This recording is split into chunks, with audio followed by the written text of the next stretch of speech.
Good afternoon. This is Christopher Wink of Technically Philly, the technology news site. We're a co-sponsor of Random Hacks of Kindness Philadelphia. Behind the cameras, lead organizer Mike Brennan. We're going to give you a small tidbit of late in the afternoon. We're like 6:30 p.m. right now. A couple teams have headed out for the night, but we'll give you a little taste of what we're working on right now. Let's come into room 1 here at Drexel University, a fine sponsor and host of ours here. This is the anonymity and non-profit access group. So how are things going, guys? What would be an assessment of where you guys are? Tell us quickly what you're working on. Our end goal is to get more funding to the most effective nonprofits. The idea is a formative kind of giving experience, and also with the social networking, we're hoping for a younger crowd. So bringing the younger people, get a formative giving experience so that they're giving, even if it's only $5, $10 a year, over 20, 30, 40 years, that number goes up. It's like dating, right? So it's a bad analogy. I'm sorry. I like that analogy. Well, so basically, someone comes and someone wants to donate. We match people. Donate to a nonprofit or something? To nonprofits. So one of the ideas is that we'll have different attributes that someone can select by how effective, how large the nonprofit is, different criteria, and then we'll say this will be best for you. And the big picture is that you can share this on your social networks so that we can make it sticky and people continue giving and people come back and connect. What's the project that's been going on? Project, and it's basically to help anonymity on the web. And they're working on reachability of Tor different, what they call them, the nodes essentially, relays. And their EFF has a website list of them, so they're just making sure that they're up to date and still working. And I'm helping make the Facebook app. Why don't you tell them about the Facebook app? Well, the Facebook app is pretty cool. It lets you get information about your nodes real time in your Facebook stream, so you don't have to rely on email, you get it straight on the stream.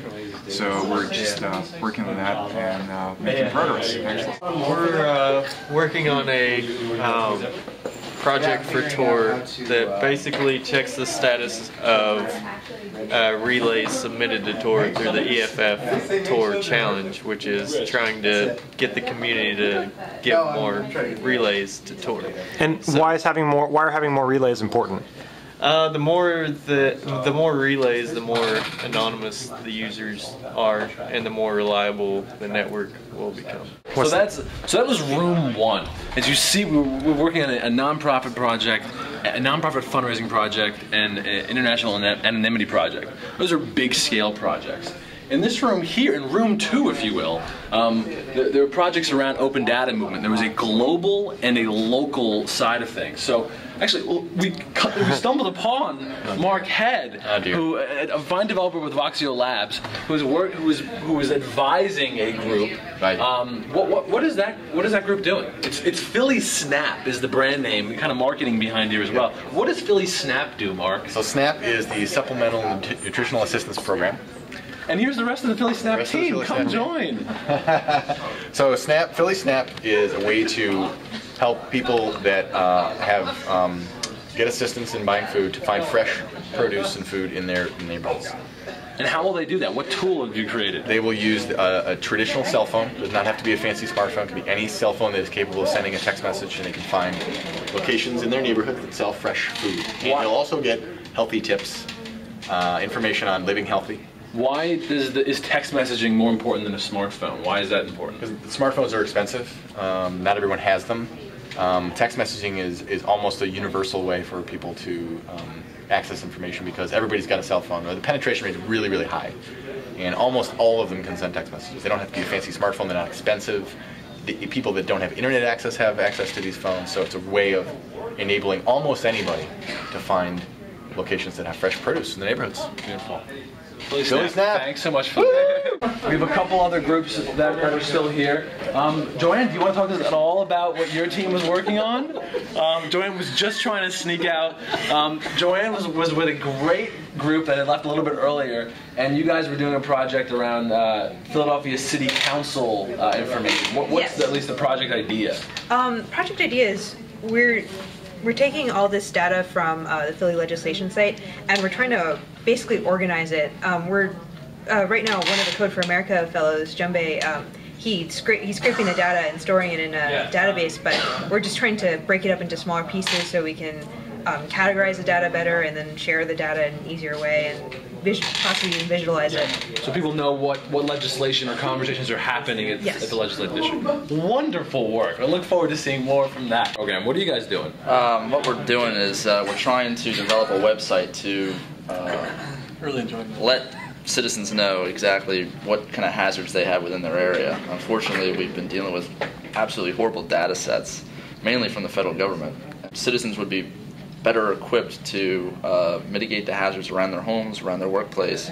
They're more knowledgeable about the kind of disasters and emergencies that they'll have around themselves, and be better prepared for an emergency.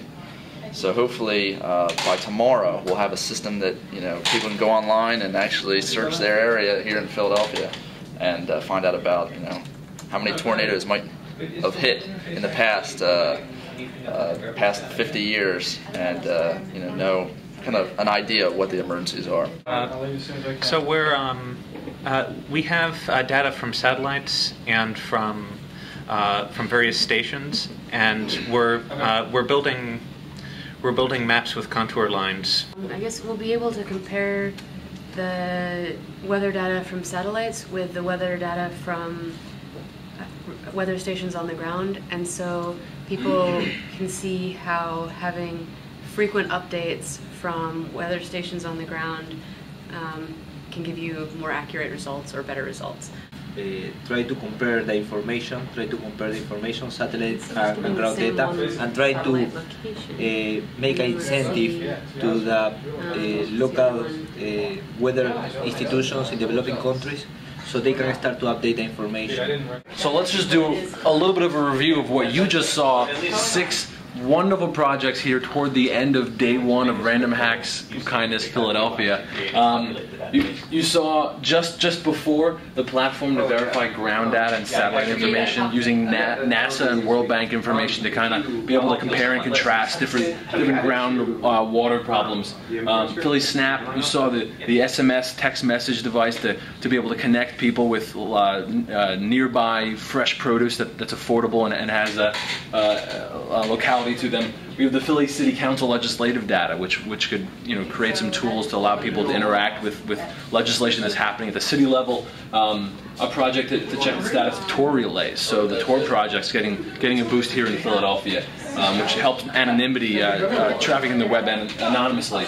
And we have some nonprofit fundraising tools that are happening in the room over, and then also the search engine for community hazards, as we saw earlier. So a mechanism for people to be able to see what flood problems, tornado problems, nuclear disaster problems, what in their region really poses a threat to them. So those are 6 projects here after day 1 that people are working on, and it's incredibly exciting. Random Hacks of Kindness Philadelphia, we're proud to be a part of it, and great things will come tomorrow, I'm sure. Thank you so much.